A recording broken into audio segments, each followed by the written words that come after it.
Salut tout le monde, c'est Romain, on se retrouve aujourd'hui en vidéo puisqu'il y a de ça quelques semaines, j'ai reçu le dernier casque de chez Marshall, le Marshall Monitor 2 ANC. Vous le savez, je suis depuis plus de 2 ans sur le Bose QC35, là j'ai le Bose QC35 2 avec moi. Et pour répondre à la question pourquoi est-ce qu'il est rouge, parce que je l'avais fait personnaliser par Colorware tout simplement, comme ça évitera la question en commentaire. Ce Marshall m'a été envoyé par Marshall pour que je puisse le tester et je me suis dit que j'allais devoir faire une vidéo dessus parce qu'en fait, c'est un très bon produit. C'est un très bon produit qui peut réellement rivaliser avec le Bose QC35 2. Pourquoi pas complètement à mon goût? C'est ce que je voulais vous dire en vidéo. Ce sont deux produits qui se valent vraiment. Le Marshall est à un prix annoncé de 300 € environ. Je ne vais pas le comparer au dernier casque de chez Sony, tout simplement parce que je les ai pas assez testés les autres casques. Je voulais vraiment m'attarder sur les produits que vous connaissez aussi si vous suivez la chaîne. Je le rappelle, avec un compte Google ou YouTube, vous pouvez vous abonner directement en dessous de la vidéo. C'est gratuit et comme ça nous permettra de se revoir très bientôt dans une prochaine vidéo. C'est un casque qui est Bluetooth et filaire. Et j'insiste bien sur le côté filaire puisque toute l'ADN de la marque Marshall, vous le savez, ils sont très présents dans tous les concerts, dans le rock notamment. Donc ils sont vraiment là pour être aussi branchés à un ampli et jouer de la guitare, pouvoir s'écouter au piano. Enfin, c'est vraiment un casque à tout faire. Mais la grosse nouveauté de ce produit, c'est qu'il intègre une réduction de bruit active.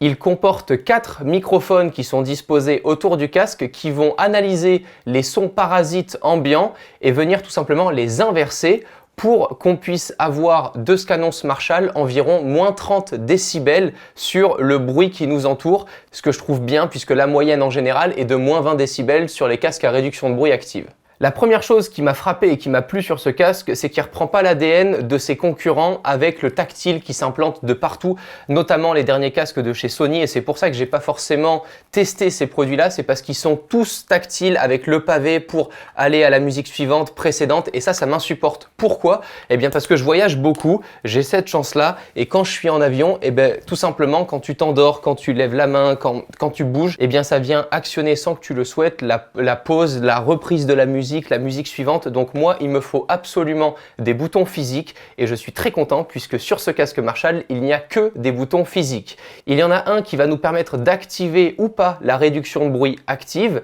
et qui va nous permettre également de passer carrément en un mode, ce qu'ils appellent monitoring. Ça va nous permettre d'entendre tous les sons ambiants correctement dans notre casque.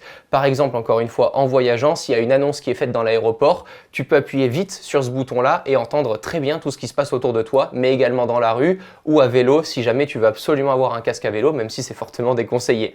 Ensuite, il y a un autre bouton qui va nous permettre, et on va parler de l'application mobile après puisque ce casque est connecté évidemment en Bluetooth aussi. Ce bouton-là va nous permettre de modifier l'égaliseur prédéfini dans l'application. Donc si on veut changer de style et d'écoute musicale, on peut le faire très simplement via ce petit bouton M. Et également, là, on a le bouton principal avec la petite touche Marshall. C'est un bouton aluminium acier, je sais pas vraiment, avec la petite dorure qui est vraiment très jolie. Ce bouton-là, en fait, c'est tout simplement comme un joystick. On peut augmenter le son de notre musique, l'abaisser, passer à la musique suivante, passer à la musique précédente, rester appuyé pour l'allumer et on reste appuyé plus longuement pour l'appairer à un nouveau smartphone. Donc de ce côté-là, moi, c'est vraiment quelque chose qui me plaît et on est sur un casque qui fait 320 grammes. Il est vraiment léger et en plus de ça, on a la fonction pour qu'il se replie directement. Donc on peut le plier un petit peu dans tous les sens, ce qui est pratique pour le ranger, mais également très robuste. On a encore une fois toute la texture Marshall. C'est comme un petit grip en fait. C'est un petit grip un peu caoutchouteux que j'aime beaucoup. L'arceau est très agréable. Et le gros point fort de ce casque-là, c'est que l'autonomie annoncée par Marshall est de 30 heures environ. Je l'ai mis dans le titre, c'est pas du tout de putaclic, ça fait vraiment plus de 3 semaines que je le teste pour vous donner mon avis en vidéo. Et le gros point fort, c'est que j'ai pu faire un aller-retour Paris-New York sans le recharger. J'étais à un son aux alentours des 30-40% constant. Et quand je suis rentré après avoir fait ce Paris-New York et ne pas l'avoir utilisé pendant quelques jours à New York, je l'ai juste utilisé dans l'avion, donc ça fait à peu près plus de 7 heures de vol et plus de 7 heures de vol retour également, le casque m'affichait encore plus de 50% de batterie. Donc entre 30 et 40 heures d'autonomie, ils sont gentils chez Marshall. Honnêtement, je trouve ça hallucinant.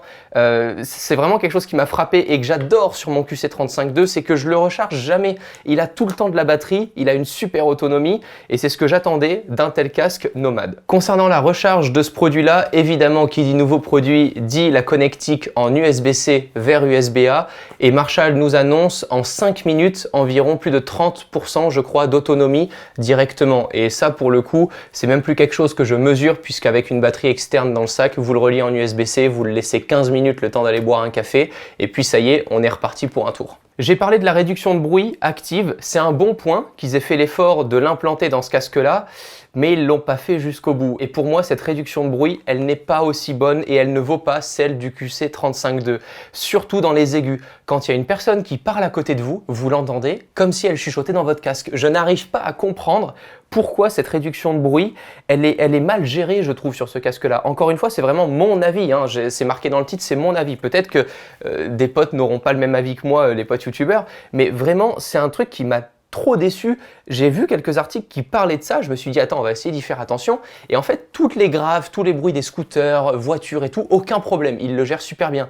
Mais alors il y a une petite fille qui chante à côté de toi, je t'assure que tu l'entends comme si elle était dans ton casque. Et d'après ce que je sais, Marshall n'a pas prévu de mettre à jour le produit via l'application mobile pour contrer ça. Donc d'un côté, j'ai envie de te dire, tu prends ou tu prends pas, mais pour moi, c'est avec ce point négatif-là sur la réduction de bruit. L'application iOS et Android, l'application Marshall qui nous permet du coup d'appairer notre casque à notre produit, de paramétrer aussi des presets d'égaliseur si on veut un son plus rock, un son plus doux, un son plus classique. De mon côté, avec vraiment, j'ai envie de dire, une expertise en audio qui est de l'ordre de débutant, j'ai pas remarqué de grosses différences avec les presets que nous propose Marshall. Maintenant, on peut créer nos propres presets et ils seront reliés directement à la petite touche M de Marshall ici. On pourra venir switcher très simplement. Ces boutons-là sont programmables, ce qui fait que si le bouton M, tu ne veux pas modifier l'égaliseur de ton casque, mais plutôt d'activer ton assistant vocal Siri ou Google Assistant, suivant si tu es sur iOS ou sur Android, c'est possible. Tu peux du coup paramétrer le bouton pour en faire un petit peu ce que tu veux, notamment activer l'assistant connecté. Ça fonctionne très bien lorsque je parle de mon côté à Siri ou à Google Assistant, il passe à la musique suivante, précédente, il peut me donner la météo, il peut me dire quel est mon prochain événement. Donc honnêtement, de ce côté-là, je trouve ça cool d'avoir un assistant connecté, même si dans la rue, c'est rare que tu sois tout seul et que tu dis, tu vois, OK Google, voilà, il va s'activer. Parfait. Côté écoute audio, qu'est-ce que j'en ai pensé? Eh bien honnêtement, pour moi, ces deux casques se valent vraiment. Je me suis pas dit à un moment donné, ah, il y a ça qui me manque, il y a cette écoute-là que j'entends moins, ou honnêtement, les graves sont bien définis, les aigus aussi. C'est un casque que je trouve vraiment très compétent dans plein de domaines différents. C'est pas un casque qui sera là que pour écouter de la musique actuelle, vous pouvez aussi bien écouter du classique, vous pouvez aussi bien jouer en concert ou mixer avec ce casque-là. Je trouve qu'il a toute l'ergonomie parfaite pour faire plein de choses correctement. Il y a vraiment qu'un seul point que je peux lui reprocher, c'est cette réduction de bruit active. Le but de cette vidéo, c'était pas de vous donner chaque caractéristique du produit, il y a plein d'autres vidéos sur ce produit-là qui sont déjà dispo, je voulais surtout vous donner mon avis et le comparer avec ce Bose QC35-2. Également les casques de chez Sony, je suis ultra conquis chez Sony de la réduction de bruit active, mais je ne suis absolument pas pour ce toucher tactile qui m'insupporte. Je sais qu'on peut le désactiver, je sais qu'on peut tout gérer depuis l'application, mais à quoi ça sert d'avoir un casque sur les oreilles avec des fonctions du coup de boutons si on ne peut pas les utiliser? Et moi ce côté tactile vraiment me dérange beaucoup parce que si tu as une capuche qui accroche un petit peu en mode caoutchouc ou autre, eh bien ça peut tout simplement actionner les boutons sans que tu le souhaites sur les derniers produits de chez Sony. Moi de mon côté sur le Bose QC35-2, il ne me lâche toujours pas, honnêtement j'en suis toujours ultra content, il est très robuste, mais il n'y a vraiment pas grand chose à dire de plus si ce n'est qu'il est plus léger et encore plus confortable que ce Marshall Monitor 2 ANC qui pour le coup m'a quand même surpris puisque j'ai fait un Paris-New York aller-retour en l'ayant H24 sur les oreilles, j'ai pu dormir avec sans problème. Donc honnêtement, je trouve que le côté finition du produit est magnifique. En plus de ça, il est filaire pour les puristes en audio, je trouve ça super cool avec évidemment le câble à la sauce Marshall, vous savez, qui peut se rétracter, qui est enroulé sur lui-même que je trouve très joli et les finitions du produit sont juste magnifiques. Est-ce qu'il vaut 300 €? Oui. Je pense que ce casque vaut 300 €. Est-ce que Marshall devrait encore faire un effort sur la réduction de bruit active? Également, je pense aussi que l'application mobile peut être mieux finie que ça. On a vraiment les premières fonctionnalités. Elle est très propre cette application mobile, mais je pense qu'on peut aller encore un petit peu plus loin. En tout cas, ils sont toujours là sur les matériaux et sur la finition du produit. Maintenant, reste plus qu'à suivre aux côtés du software. J'espère que mon avis, bref, mais qui est là tout de même, aura pu en aider certains et certaines à se décider sur ces produits-là. Quoi qu'il en soit, je vous relaisse évidemment le lien des 2 produits dans la description. D'ici les prochaines vidéos, n'oubliez pas de vous abonner. On se retrouve très bientôt en vidéo sur la chaîne Tech News et Test. Prenez soin de vous. Ciao tout le monde.